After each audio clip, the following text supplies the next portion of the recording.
Okay, it's your buddy Mike Messier with another Life Lessons as I try to hit this ball with one hand while still taping it. It's not as easy as you might think. Let's see, buddy. Well, I got a piece of it. So, today I was on good old Twitter. Welcome to Life Lessons with Mikey Messier, and this edition is going to be about false idols, celebrities that fall from grace, and so forth. And so what I saw today was a Twitter feed. Apparently Howard Stern, good old Howard Stern, was trending, and there was some controversy because Howard Stern apparently went on The View at some point, and I believe, I could be wrong, but maybe even Whoopi Goldberg was the hostess on that episode, or the host, non-gender biasness on my part. And Howard said he had never used the N-word, the dreaded N-word. And so I have not seen that footage of Howard Stern on The View. And apparently an independent filmmaker out there in the world, apparently yesterday, which would be, I guess, the June 12th, came out and said, well, actually, Howard, you have. And he had this footage of something that I saw years ago, which was the Howard Stern's New Year's Eve special from 1993 to 94. And Howard Stern, ironically enough, mocking Whoopi Goldberg and Ted Danson when they went to an awards ceremony with blackface on, because they were in an interracial relationship. Ted Danson, who's been so popular on Cheers and more recently on Curb Your Enthusiasm, comedic actor Ted Danson had an interracial relationship. Of course, we're all the same human race, but these two fine Hollywood folks, Danson and Whoopi, went to this awards gala in blackface.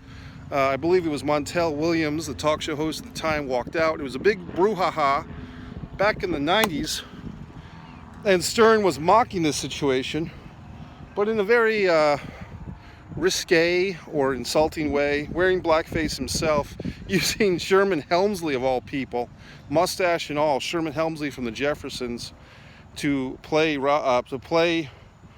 opposite him as Whoopi. And it was kind of a, just they were mocking Danson and Whoopi and mocking them, and fucking Stern's wearing blackface and using the N-word, and not just the N-word once or twice, but in a repeated way, in a vulgar, insulting, abrasive way, which was, I guess at the time nobody thought much of it because it was just thought of parody, New Year's Eve pay-per-view special. He had a lot of naked women on that show, a lot of his freaks, as he would call them, human oddities. Now, this is blown up because people love to tear down celebrities. We love to build them up, and we love to tear them down. And, Stern is an interesting paradox because Stern used to be the king of edginess and pushing the envelope and shock jock material and throwing cold cuts of meat at barely clothed women in the studio and Jackie the Joke Man and all this stuff. And here we are. Now Stern's a judge on American Idol. He's got the fate of young singers in the palms of his hands. He's accepted Tom Brady's doing an interview with Howard Stern. Everybody suddenly has accepted Howard Stern as this mainstream soft touch of a guy. And I knew that, I used to be a big Howard Stern fan when I was a youth. But I remember going to see his movie Private Parts. I believe it came out in 1997. And I knew when I came out of that theater that Howard Stern had cheated on his wife and was headed to eventually get divorced, which he did. And this is how I knew that. That movie, Howard Stern Private Parts, was such a apology of sorts to his wife for the sin of bathing in a bathtub with this porn star. Him and I guess Fred Norris had this odd, bathtub scene in the movie, which apparently happened in real life, according to Stern. And I knew, seeing that there was more to Stern's indiscretion, so to speak, with all those strippers, all those models, all those porn stars in and out of the studio in New York for years and years. I knew that Stern was not being completely faithful to Alice and his wife. And my interior allegations were proven correct years later when Stern and Allison divorced. He married the same thing that Stern always accused Hollywood actors of doing. Stern, quote, upgraded, quote, his wife, the wife that he had on the come up to success and stardom. He traded her in for a younger, much younger model version. And that's the woman he's been with ever since. Now, I'm not here to judge Howard Stern. I'm not here to say that Howard Stern has lied to us about not using the N-word and we should never believe him or boycott Howard Stern or whatever. I'm just saying at some point I realized that this Howard Stern was just as flawed as the people he was criticizing all this time. So I kind of got off the Howard Stern bandwagon. Would I flee from hearing his voice? No. Would I recoil if he came on TV? No. But I no longer put him on a role model level. And if you've been watching the Mike Messier videos from the get, or if you want to do your research, a couple of years ago, I did a video. The WWE wrestlers are no longer role models. The WWE superstars are no longer role models. And the reason why I said that in the video was because they were silent, painfully silent, the male wrestlers, the women wrestlers especially, about the WWE doing non-woman wrestler shows in Saudi Arabia. All these outspoken wrestlers who have such great opinions about their matches and themselves suddenly had nothing to say when the WWE was taking Saudi Arabian money to do shows without the women's wrestlers. Now, I was speaking up about this, and that video I did, and mere hours later, I was on the Vince Russo show. And that's when my message got heard to an even larger audience, and so on and so forth. And that's why we're here today listening to Life Lessons on the Wrestling with the Future podcast network of shows. My point in all this, folks, is not to crucify Howard Stern or say he's any better or worse than me, you, or anybody else. In fact, I'm sure Stern has done a lot of good. He's entertained people for decades. But when any of us put someone on a pedestal, whether it's Jamie Foxx, Eddie Murphy, name your celebrity, Whoopi Goldberg, you put these people on a celebrity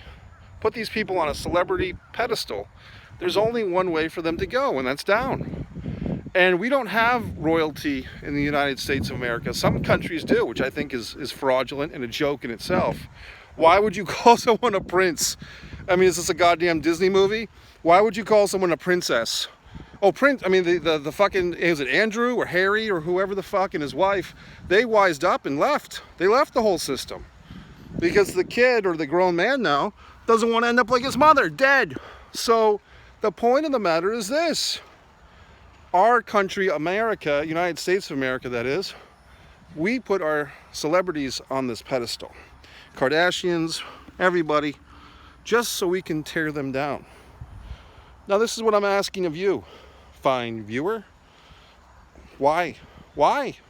What makes their lives or their opinions any more important than mine or yours?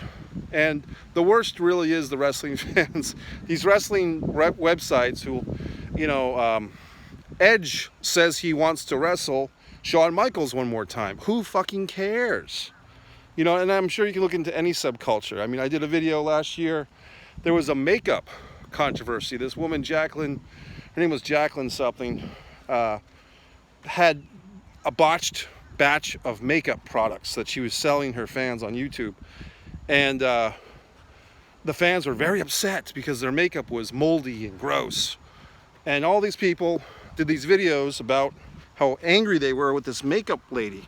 Well, my point was, they knew going in that the makeup was about 4 times more expensive than what they could buy at their local convenience store.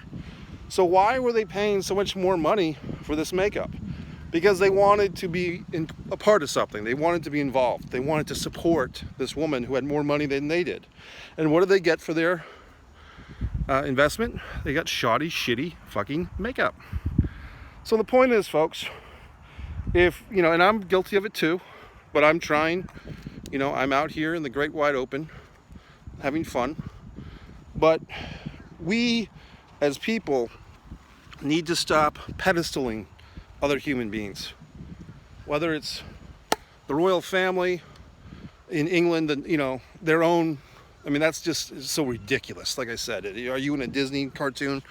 Prince and princess? Give me a fucking break.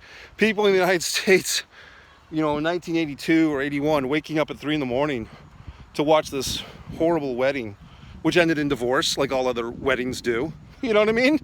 So it's because people don't appreciate and value their own life that they pedestal others and live vicariously through them. So whether it's, good hit. So whether it's Howard Stern, and now he's going to have to go on the apology trail, and he's going to have to apologize and explain that, you know, he didn't use the N-word. He didn't really use it. It was a comedy skit. It was a comedy skit on a pay-per-view special, you know, late night, 1993, 94. It was a different era, blah, blah, blah. And Sherman Helmsley, George Jefferson, I don't know if he's still even alive. Is he going to apologize? Is Robin going to apologize? Who are they going to apologize to? Jimmy Fallon came out, or other people brought Jimmy Fallon out to exploit or expose him as having done blackface as Chris Rock, you know, as an impersonation of a fellow Saturday Night Live member or one-time member. Fallon did a Chris Rock impersonation and put on blackface. Is that insulting? Is that insensitive? Is it how else was he going to do a Chris Rock impersonation if they had no one else to do it? How else was he going to do it? Now, I'm not sitting here defending blackface, but I'm saying if it's in the realm of comedy, is it truly blackface or is it makeup? Joy Behar from The View, once again, these View women, they're like the neighborhood crows of women in your neighborhood that just sit around and squawk, all of them. But, you know, there was a picture of her, Joy, from a party in the late 70s where she was wearing makeup that made her skin darker toned. And the question was this blackface or was it body makeup? Depends on who you ask. We've gotten to the point of real sensitivity, folks, where we're kind of holding people accountable for things they did 10, 20, 30 years earlier. I don't know if that's, I mean, when was that Howard Stern special? 1994. That's 26 years ago. So are you going to discredit everything that Howard Stern has done between then and now because he did this parody? You know who's really should be angry is Ted Danson and Whoopi Goldberg, because they thought they were off the hook from their shtick, from their blackface shtick years and years ago. Here we go. Chopper. So anyway, folks, my point is maybe the cancer is you. Maybe the cancer is the Twitter person, the Facebook person, the whatever the fuck person who's watching these goddamn things, watching these YouTube videos, watching all these things and getting riled up and angry. Obviously, we have bigger concerns right now. Police brutality, protests. Some of the protests have become riots. We've got a big election, Trump, Biden. Will there be a third party? I would like so. I mean, I've been trying to blow the trumpet of a third party candidate, and people are trying to extinguish my third party candidate trumpet, which I don't appreciate. So there's a lot of things to be angry about. But when a man is killed and put a knee on his neck for 8 minutes or 8 minutes and 46 seconds, and the bigger conversation takes place, but then we turn to our celebrities and throw their stakes on the fire and says, well, you know, Howard Stern's a hypocrite and a liar and so forth. Is that truly the best use of our collective energies? I would suggest not. If there's going to be change, everyone's talking about change in this country, is the change, change has to come with the police respecting all citizens, African American citizens especially, apparently, because they're getting the brunt of this police brutality, but everybody. I wouldn't want a senior citizen woman of any ethnicity to be treated like that, or a man, or me. So we have to respect ourselves. We have to get through this tough time. This is 2020. I was just on the phone with a buddy of mine. He said 2020 is probably the worst year in his lifetime. He's in his 30s, and I can't argue. It's a tough year. We have to get through it. But just because the year turns over, nothing changes on New Year's Day, said U2 once upon a time. MikeMessier.com. Thanks very much.